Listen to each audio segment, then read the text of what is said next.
नमस्कार मित्रांनो, स्वागत आहे स्मार्ट मराठी माहिती या यूट्यूब चॅनलवरती।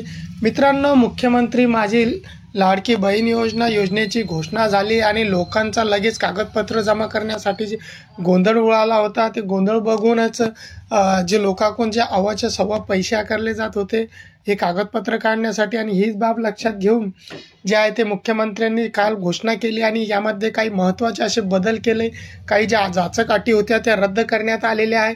तर काय काय बदल करण्यात आले आणि कोणत्या अटी या रद्द करण्यात आल्या तेच आपण बघणार आहोत। तत्पूर्वी चॅनलवरती जर नवीन असाल तर चॅनलला सबस्क्राईब नक्कीच करा। तर चला तर मग बघूया। तर सर्वप्रथम मुख्यमंत्री माझी लाडकी बहीण या योजनेच्या संदर्भात निवेदन जे आहे ते पहिला यामधला मुद्दा आहे तो म्हणजे सदर योजनेत अर्ज करण्याची मुदत ही 1 जुलै 2024 ते 15 जुलै 2024 पर्यंत ठेवण्यात आली होती। या मर्यादेत सुधारणा करण्यात येत असून आता सदर मुदत ही 2 महिने ठेवण्यात येत असून ती 31 ऑगस्ट 2024 पर्यंत लाभार्थी महिलांना अर्ज हे करता येईल। तसेच 31 ऑगस्ट 2000 पर्यंत अर्ज करण्यात आलेल्या लाभार्थी महिलांना दिनांक 1 जुलै 2024 पासून दरमहा 1500 रुपये आर्थिक लाभ देण्यात येणार आहे। म्हणजे जर का तुम्ही 31 ऑगस्टपर्यंत जरी अर्ज केला तरी तुम्ही त्यासाठी 1 जुलैपासूनच पात्र ठरणार आहे। म्हणून अर्ज करायची एवढी घाईगडबड करू नका। अर्ज अजून याचं पोर्टल देखील चालू झालेलं नाही आहे। अर्जाचे पोर्टल जेव्हा चालू होईल तेव्हा तुम्ही यावरती अर्ज करायचा आहे आणि अर्ज करायला आता याला 31 ऑगस्ट ही शेवटची तारीख देण्यात आलेली आहे। याच्यात दुसरी महत्त्वाची बाब काय आहे तर या योजनेच्या पात्रतेमध्ये आदिवास प्रमाणपत्र आवश्यक असल्याचे नमूद करण्यात आले होते। म्हणजे डोमेसाईल जे पहिले कंपल्सरी करण्यात आलं होतं की प्रत्येक महिलाला हे आदिवास प्रमाणपत्र म्हणजे डोमेसाईल लागणार आहे।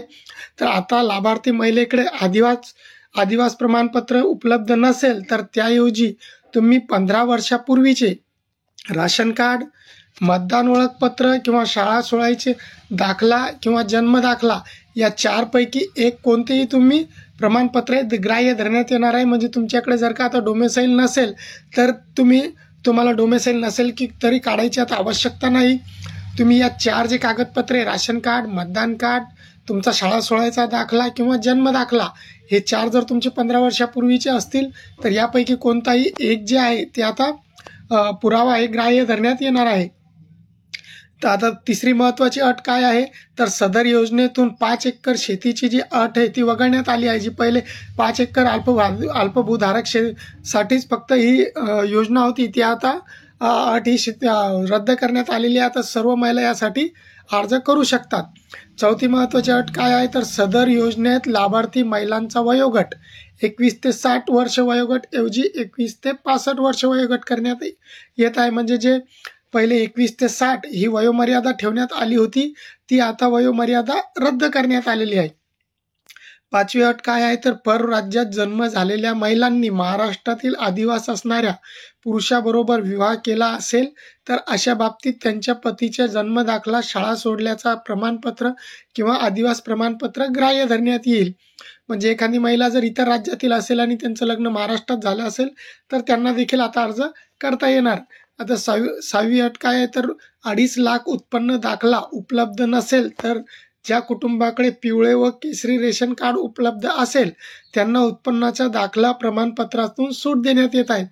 म्हणजे 2.5 लाखाच्या आत जे उत्पन्नाचा दाखला लागत होता ती देखील अट आता शिथिल करण्यात आलेली आहे। तुमच्याकडे जर सध्या उत्पन्नाचा दाखला तुम्ही काढलेला नसेल किंवा उपलब्ध नसेल तर तुम्ही पिवळे किंवा तुमचा केसरी राशन कार्ड असेल तर ते देखील देऊ शकता, त्यावर देखील तुमचा अर्ज होणार आहे। आणि सर्वात महत्त्वाची जी एक यामध्ये बदल करण्यात आलेला आहे 7वी अट ज्याची आपल्याला अपेक्षा देखील नव्हती ते म्हणजे सदर योजनेत कुटुंबातील एका पात्र अविवाहित महिलेला सुद्धा या योजनेचा लाभ देण्यात येणार आहे। म्हणजे पहिले जी ही योजना होती ती फक्त विवाहित महिलेसाठी होती असं सांगण्यात आलेलं होतं, तर आता त्यामध्ये देखील बदल करण्यात आलेला आहे।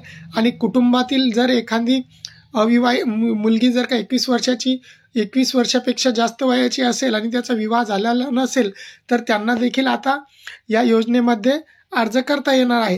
तर अशा प्रकारे मित्रांनो, जे अनेक लोकांचे प्रश्न होते की याला काय कागदपत्र लागणार किंवा काय बदल झालेला आहे ते आपण बघितलेलं आहे। मित्रांनो, चॅनलवरती जर नवीन असाल तर चॅनलला सबस्क्राईब नक्कीच करा, व्हिडिओला लाईक करा आणि शेअर करा। जय हिंद, जय महाराष्ट्र।